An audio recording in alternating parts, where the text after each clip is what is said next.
Is your tendency to procrastinate negatively affecting your life?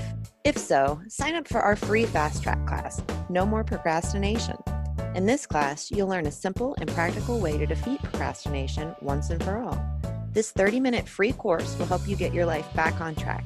Register today at www.lifehack.org/focus-fast-track. Welcome to the Lifehack Show. Life is full of limitations. Learn how to break free and live your best life. Join me, Ali Kramer, Content Director of Lifehack, as I interview the top experts in the self-improvement sphere for advice on how to make life more enjoyable, no matter who you are. If you're looking for insight on how to overcome any obstacle, this podcast is made for you. Today, I'll be speaking with Frank Fiume. As the CEO of one of the largest youth sports programs in the country, Frank fought hard to overcome the crippling effects of burnout. In his new book, Running with My Head Down, an entrepreneur's story of passion, perseverance, and purpose, Frank speaks candidly about his struggle with his identity as a CEO, detailing his breaking points and severe burnout, which led to an addiction to diet pills. In this interview, Frank will talk about his experience crashing from what he calls a Superman high and how others can realign their priorities to put themselves above their career. Hi, Frank. Thank you for joining us today. Well, thanks for having me, Ali. I appreciate it. Yeah, definitely. Burnout's a hot topic, and it seems like you know a lot about it. So Ooh, it sure is. I happen to be an expert as far as I've been through it, and it's rough, but you can absolutely overcome it. That's really, really great to hear. So let's start talking about burnout. Let's start with your own experience.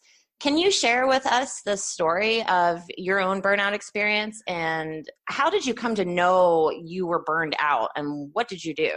Yeah, it's so fascinating, Ali, because I loved my company that I founded, I9 Sports. So when I founded it in 2003, guns are blazing. You're a founder. You're doing everything, right? You're working night and day. You're eating, drinking, sleeping your business. And there came a point about 5 years into the business, and we had some severe lows in that business during that 5-year period too, where we were actually almost out of business, but we recovered and came out of it. And I got about 5 years in when I had this kind of epiphany that I felt stuck. I felt stuck, that I felt like I was doing everything. I was tired. I couldn't get re-energized, even though I absolutely loved my company. And I had this realization when I went to a Tony Robbins event, and that was that I was having this identity crisis that I think is so common among entrepreneurs. I was having this entrepreneur identity crisis, that I call it. And that is that I was so intertwined with my identity being my business, because again, you're breathing, eating, drinking, sleeping your business. Sure. Me and my business became one. And when my business was having good days, I was having good days. When my business was having a rough time, I was absolutely in a terrible mood. And what I had this realization was that I am not my business, and my business is not me. Like, we are two completely separate organisms. And that business is a living organism that I absolutely support and love.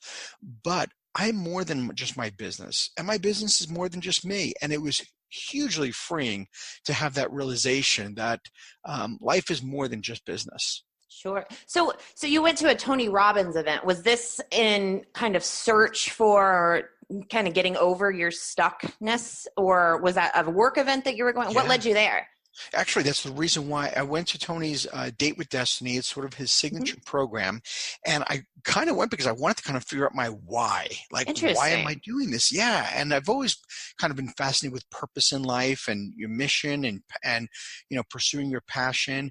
And I purposely went to this Date with Destiny because I wanted to figure out, like, what was my why. I was happily married, 2 kids, on the outside, everything was great. But on the inside, I just felt like there's something more, like something is missing. And why am I'm not feeling that same passion for my business, even though I love it so much. And I was so identified that it was my purpose in life. That is a huge, huge point that I want to make, is that I believed back then that my business, I9 Sports, was my purpose in life. Like, I was put here for that. And that became a very big problem. How so? Well, that limiting belief that I'm here for my business is kind of kind of ridiculous because it's so limiting to you, because once again you end up living your life as if your business is everything. Right. And And that's not everything the else is case. kind of like supporting roles, like you're saying, your family, friends, support. Exactly. Now, right. So I was the guy that would come home from work. My wife, she always supported me every step of the way, but she would call me at 5 o'clock and say, "All right, honey, it's time, time to shut the laptop down." And I would come home. I was always home for dinner with the kids, and we'd play and do bath time. But I went through this thing, Allie, where I would come home. First thing I would do is put the laptop on the kitchen counter, open it up, and went right back to work. Oh, wow. And my wife, after a while, was just like, can you give me like 2 or 3 hours? Hmm. Have dinner, have a little bit of time with the kids. I don't want you to look back and regret this time.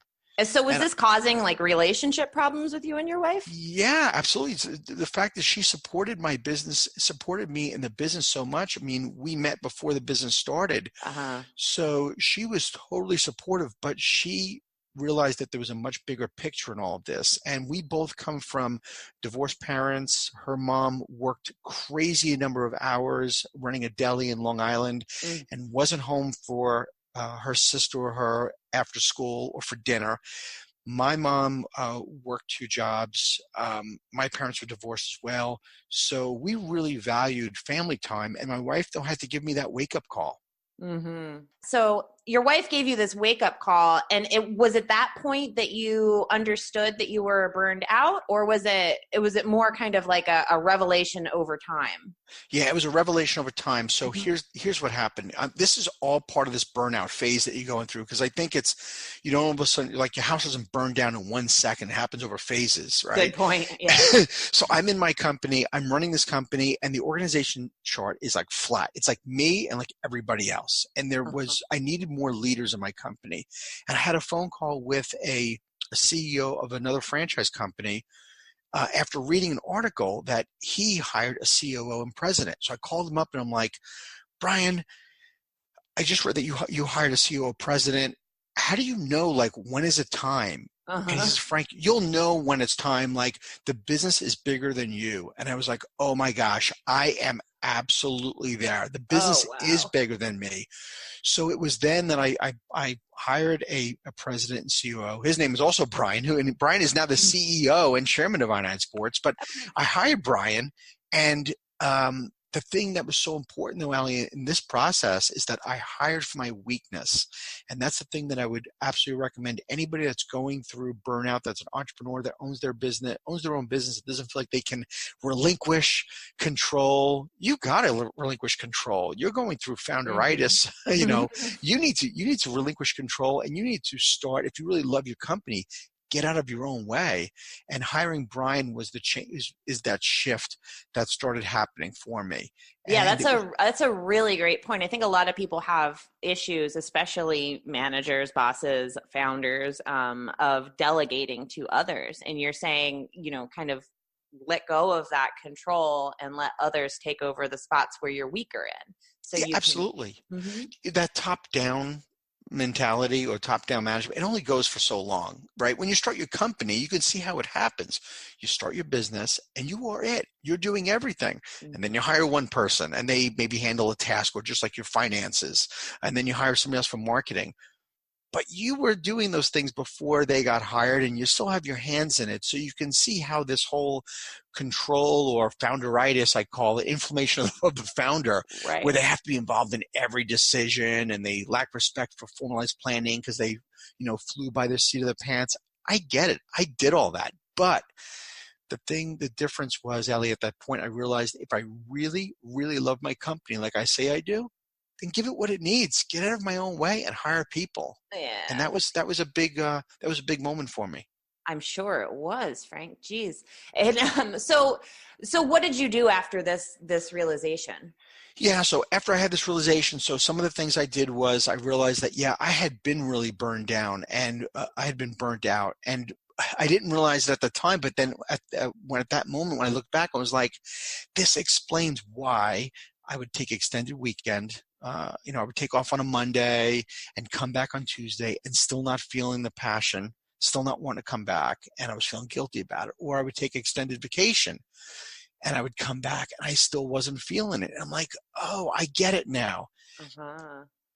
The business, I have to do more than just the business. Like I need to really bring balance into my life, and I need to get outside of, the four walls and ceiling of the business. And that's what led me to probably the second solution. And that is finding a peer group of people to be around. And I Mm. joined Entrepreneurs Organization, EO, just to be around other entrepreneurs, or YPO, or there's so many Facebook groups out there of other entrepreneurs, or listening to like a podcast, Mhm. like Lifehack, or reading books, or going to a Tony Robbins event or seminar. These are the things that you need to do to keep your mind healthy and to be Yeah. able to remedy that burnout. Yeah, so you don't feel so alone, and you can kind of share in experiences with others and kind of bounce ideas off of them and get advice, I'm sure. Oh my gosh, there's something you just said right there that I want to mention. You mentioned about feeling alone. Hmm. That is another big problem that we go through as part of this burnout. I went through this, I call it lonely at the top, Mm. where, when you start out running your business and you have a few employees, you share with them all of your ideas, right? You're super transparent. Hey guys, I'm thinking of doing this. I'm thinking of doing that. Then Yeah. you get to a point where you have about 10 employees, 12 employees, and you have an idea. Let me give you an example. An idea would be, I think we need to bring in a director of marketing. Hmm. But meanwhile, you actually have a marketing person on staff. Right. Yeah, that's the start of when you can't start telling everybody all of your ideas, because it's going to affect their jobs. Gotcha. And you can see how that lonely at the top, all of a sudden, I started secluding myself more and more. I was isolating myself from my staff. I couldn't Wow. be as transparent as I wanted to be. That also creates burnout. Once you start feeling you're lonely, you can't talk to people, you can't get out of your own way. You can see how this whole thing evolves. You don't burn out in one moment, but they do stack one on top of the other. And then you look back and you're like, oh my gosh, something really major needs to change in your life. Sure. And it really explains why you felt so stuck. It's like you couldn't you couldn't move. You had nowhere to go and no one to really talk to about these things, which makes so much sense why you wanted to surround yourself with others who are also going through this experience. Absolutely. Yeah. So give the audience some indication of how they might identify the signs of mental and physical overload from work. Well, a couple of things I touched on that I want to highlight. One, even though you love your company, Hmm. if your results are not matching your expectations for over a long period of time, that's sort of what I define as burnout starts to happen. That's sort of the Mm. reason behind it. Like, I've been working so hard, I'm not getting the results, and you feel like that hamster in a wheel. That's sort of the first step in the one sign. Another sign is saying, I'm just going to take another day off. I'm going to extend that weekend, or I'm going to take an extra week vacation, and you come back and you're still not feeling the love and you're Yeah. still not feeling it. Yet you feel confused because you feel like you feel stuck. Your company is a big identity of who you are, and you love it and you want to see it grow. I'm not saying to quit and give up, but what I am saying is that's when you need to start really hiring and getting out of your own way and hiring for your weakness, hiring leaders, not Hmm. C players, but hiring A players in your company. I like that. Yeah. Interesting. Mm-hmm. So, this is really interesting because I'm thinking about how you've come kind of full circle here. Do you feel like once you understood the burnout, that it was so much easier for you to kind of tackle it? For sure. It's like once I gave it a name and I gave it a Yeah. label, it did feel better because I wasn't lost anymore. Because I never heard a podcast like this or read a book before about burnout. So I really didn't know what this thing was. I just Hmm. thought it was frustration with the business. And then I Sure. came to realize, wait a minute, this burnout is something that so many people go through. And the way that I remedied it was to not only do the hiring, but to get my real passion back in the business was to find angles at which I can contribute to the business. In other words, I had a great management team that did everything. I didn't need to be there every day. So but I loved the innovation part of the company. I'm the idea Mm-hmm. guy. Mm. So my focus became development, kind of research and development. I was the R&D guy and coming up with new ideas for new products and services. It's what gave me the juice. It was the reason why I started the company. Yeah. So I'd encourage your listeners, if they are going through that and after they've already built a team, how you re-energize yourself is get back into what you love doing. Do really what you enjoy. And if it's the innovation side, or maybe it's marketing, or maybe it's the technology side of the business, or heck, maybe it's finances or systems and processes. I don't Sure. know. But there was something that you really love doing that if you could do it every day, it would excite you to be part of the business again. And that's what I did. I became research and development. Yeah, great. So you suggest to reignite your passion, kind of like falling in love with your career all over again. Yes, I fell in love all over again. So, for example, when I9 Sports does flag football leagues, soccer, basketball, t-ball leagues, but we weren't doing t-ball at the time. And I knew we wanted to expand into offering baseball programs. And we're a franchise system. So we have franchisees all over the country. And I thought, okay, here's what I'm going to do. I'm going to be the guy who's going to go around the country. I'm going to meet with franchisees, and they're going to test our baseball program out. We're going to collectively come up with the best practices, and then we get to roll this out nationwide. And I felt like reinvigorated again. Like I was the founder running that small company. I'm a small business guy. I'm not Uh-huh. a big organization guy that likes bureaucracy and red tape and organizational planning meetings and advisory councils and task forces. Oh my God, just saying that exhausts me. But it's a necessity of the business when you get big. But it wasn't Yeah. for me. So I found that little niche, that corner where I can be super productive, that the company needed that fire. And I didn't have to be part of the other side of things. So that's a big recommendation I'd have for listeners. Oh, absolutely. I feel re-energized just hearing you explain it because it's like, Cool. it takes off all of that stuff, like you're saying, your weaknesses, and pushes it onto someone else where it might be their strengths. And so it's a win-win for everybody. Right. When we're kids, and we go to school, we're told that, if we're not doing well in one subject, you have to figure it out, right? You Mm-hmm. have to do well in all your subjects. As we become adults, we tend to realize, wait a minute, for example, I'm not a handy person. Like I could barely screw in a light bulb, right? I can't build a house.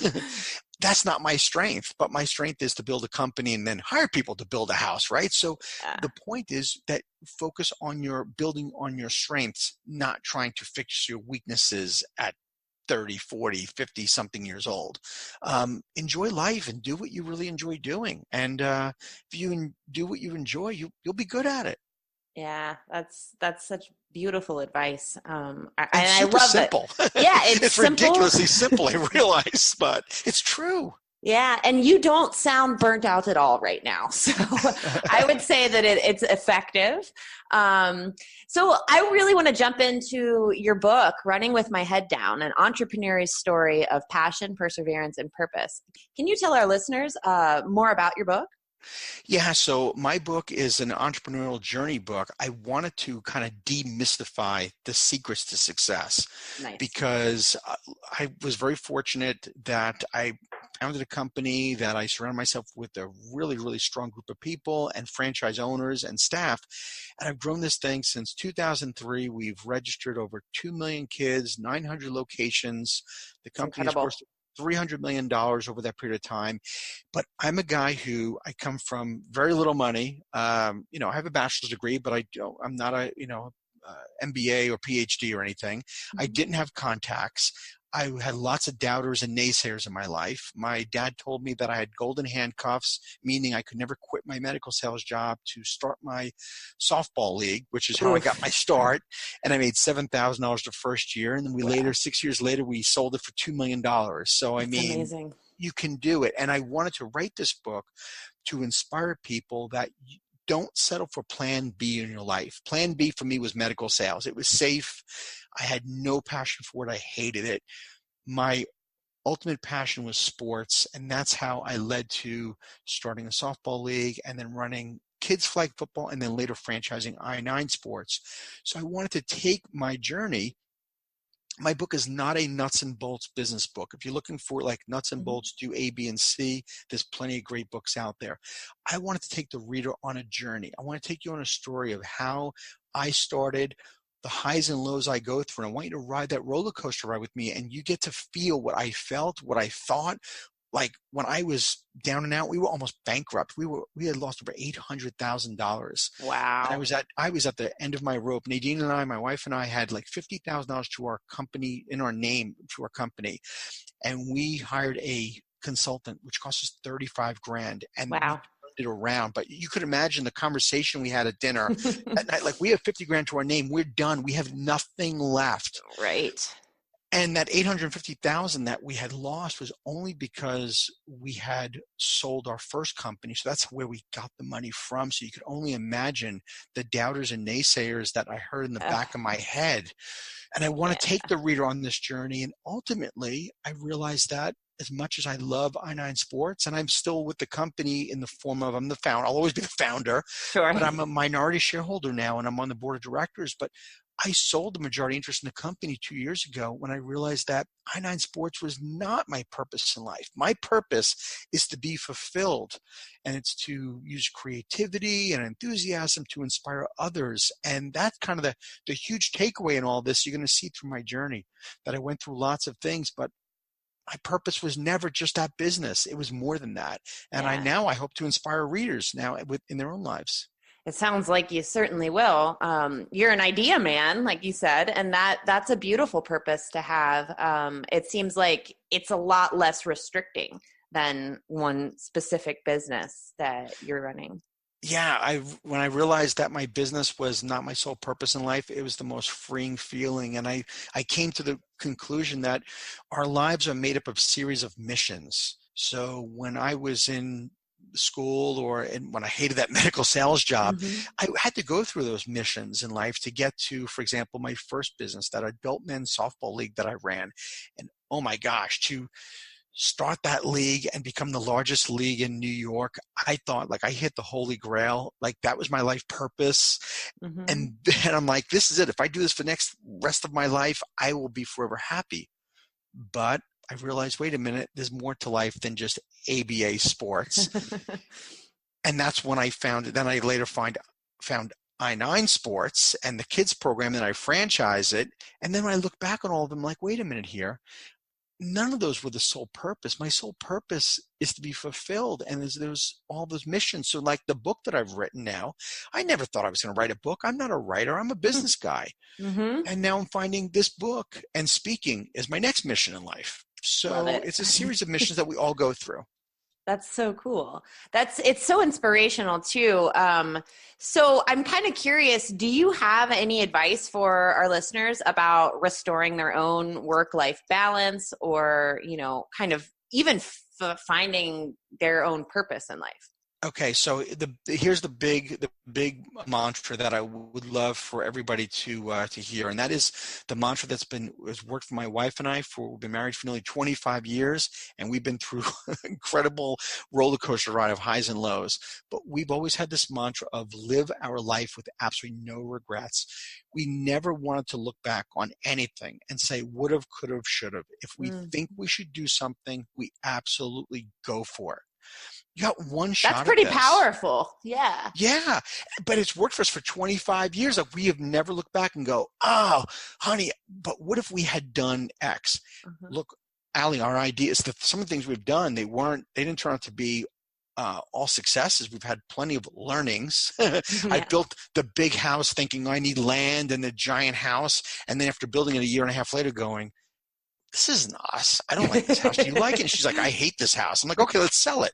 But you go through crazy things where you don't want to ever look back on some of the decisions, or look, the decision of hiring that consultant. If we'd not hired him, the company Right. would not have survived. So just absolutely live your life with zero regrets. And that means that you always do what's right, Hmm. even if it's scary. Like, do it scary. That's it. Right. Doing it scary.